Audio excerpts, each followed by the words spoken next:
Hello friends, কেমন আছো সকলে? আশা করি ভালো আছো। আজকে সকালটা দেখো কীরকম গ্লুমি হয়ে আছে। সুপ্রতীক পুরনো অফিস ছেড়ে দিয়েছে আর নতুন অফিস জয়েন করার মাঝখানে খানিকটা সময় ফাঁকা। তো সেই জন্য আমরা গত রাতে ডিসাইড করেছিলাম যে আজকে একটা মুভি দেখতে যাব। মেয়েকে স্কুলে পাঠিয়ে তারপরে আমরা কোনো একটা মর্নিং শোতে যাব, যাতে মেয়ে স্কুল থেকে ফিরে আসার মধ্যেই আমরা চলে আসতে পারি। তো দুটো মুভি হাইয়েস্ট রেটিং ছিল, কান্তারা আর স্বার্থপর, কিন্তু কান্তারারই একমাত্র মর্নিং শো অ্যাভেলেবেল ছিল। সেজন্য আমরা ডিসাইড করি যে CC1 গিয়ে আমরা কান্তারা দেখব, 9:35 শো। তো টিকিট কাটিনি, ওখানে গিয়ে কাটবো ভেবে। তো আমরা রেডি হয়ে বেরিয়ে পড়লাম। বহু বছর পর আমরা দুজনে এরকম মুভি দেখতে যাচ্ছি, তাও আবার মর্নিং শোতে। ব্যাপারটা কিন্তু সিরিয়াসলি দুজনেরই খুব মজা লাগছিল। বেরোতে 9:15 হয়ে গিয়েছিল, তো একটু হালকা হালকা ঝিরঝিরি বৃষ্টিও শুরু হয়ে গিয়েছিল। আমরা কিন্তু একটু দেরি হয়ে গেছিলো আমাদের টাইমে পৌঁছানোর জন্য। দেরি যে হয়ে গেছে সেটা রাস্তায় বেরিয়ে ভালোই বোঝা যাচ্ছে। চতুর্দিকে লোকেদের ব্যস্ততা অফিস যাওয়ার জন্য, আর তার মাঝে আমরা দুজনে মিলে এরকম ফ্রি মাইন্ডে মিড উইকে যাচ্ছি মুভি দেখতে।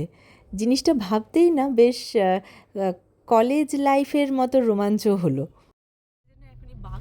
বৃষ্টি কিন্তু শুরু হয়ে গেছে। আজ যদিও প্রেডিকশন আছে বৃষ্টি হবার। যাই হোক, সকালের গ্লুমি ওয়েদারটা কেটে গিয়ে এখন ওয়েদারটা বেশ মনোরম হয়ে গেছে, ঠান্ডা হয়েছে একটুখানি। সিটি সেন্টার 1-এ পৌঁছতে কিন্তু বেশ ভারী রকমের এক পশলা বৃষ্টি হয়ে গেছে। দেখো চারিদিকে কত জল। সিটি সেন্টারের ঘুম এখনও ভাঙেনি। এই রকম খালি সিটি সেন্টার আমি কিন্তু আজ অবধি কখনো দেখিনি। যাই হোক, টিকিট কাউন্টারের কাছে চলে এলাম। বাজে প্রায় 9:40। মুভি তো হয়তো স্টার্ট হয়ে গেছে। তো আমি গাড়িতে বসে টিকিট বুক করার চেষ্টা করেছিলাম, কিন্তু সুপ্রতীক বলল থাক, আমরা গিয়েই টিকিট বুক করে নেব, পেয়েও যাব। এবার জেনারেলি সকালের মুভিগুলোতে খুব একটা বেশি অ্যাড দেবে না, এটা এক্সপেক্টেড, কিন্তু সামটাইমস ভালোই অ্যাড দেয়। যার জন্য আমি তো হোপফুল ছিলাম যে মুভিটা একটুখানি হয়তো মিস হবে। যাই হোক, এই যে আমাদের টিকিট কাটা হয়ে গেছে। এবার যাই হলের দিকে। আমাদের হলো স্ক্রিন 1। তো চলো, মুভির ইন্টারভেলে আবার দেখা হচ্ছে। যেমন ভেবেছিলাম, মুভিটা ঠিক শুরুর কয়েক মিনিটের মধ্যেই আমরা পৌঁছে গিয়েছিলাম, কাজেই মুভিতে খুব বেশি কিছু মিস হয়নি। তো এখন ইন্টারভেল, আমরা চলে এসেছি পপকর্ন আর কোল্ড ড্রিঙ্ক নিতে। এখানে প্যাট্রনদের থেকে মুভি থিয়েটারের স্টাফ বেশি। দেখো চারিদিক খালি।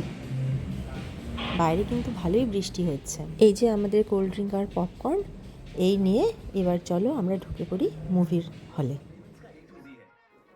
দেখছো হলের অবস্থা। এখন ইন্টারভেল বলে বাকিরা বাইরে গেছে, সব মিলিয়ে হচ্ছে 8-10 জন ছিলাম ভেতরে। মুভিটার ফার্স্ট হাফটা বেশ কমেডি ছিল, তারপর থেকে গল্পটা পেস পিক আপ করে। তো সাউথ ইন্ডিয়ান মুভির আজকালকার যেমন সেট, গ্রাফিক্স, অ্যাকশন, এ সমস্ত নিয়ে তো কিছু বলার নেই। আমার খুব ভালো লেগেছে ঋষভ শেট্টির অ্যাক্টিং। আর হচ্ছে যেটা স্পেশালি ভালো লেগেছে সেটা হচ্ছে অ্যাকশনটা ছিল অ্যাকশন আর ডান্স মিলে এত ওয়েল কোঅর্ডিনেটেড, এত ফ্লোয়ি অ্যাকশন আমি সত্যি কোথাও দেখিনি। তো মুভিটা দেখে আসতে পারো। মুভিটা শেষ হলো 1:45 নাগাদ। এবার আমরা বেরিয়ে পড়লাম।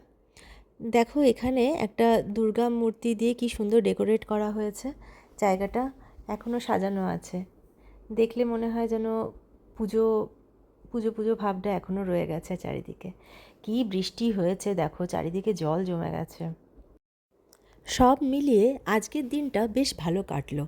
এই ওয়েদার, এরকম একটা ফ্রি টাইম, সত্যি আমাদের সবারই জীবনে মাঝে মাঝে এই রকম একটা দুটো দিনের খুব দরকার রিচার্জ করার জন্য। কর্মব্যস্ত জীবনের থেকে চুরি করে নেওয়া এই মুহূর্তগুলো, এদের স্বাদ সত্যিই ভোলা যায় না। It will stay with me for a really long time. আবার এরকম কোনো একটা দিনের আশায় রইলাম। আজকের ব্লগটা এই পর্যন্তই। খুব ভালো থেকো সকলে।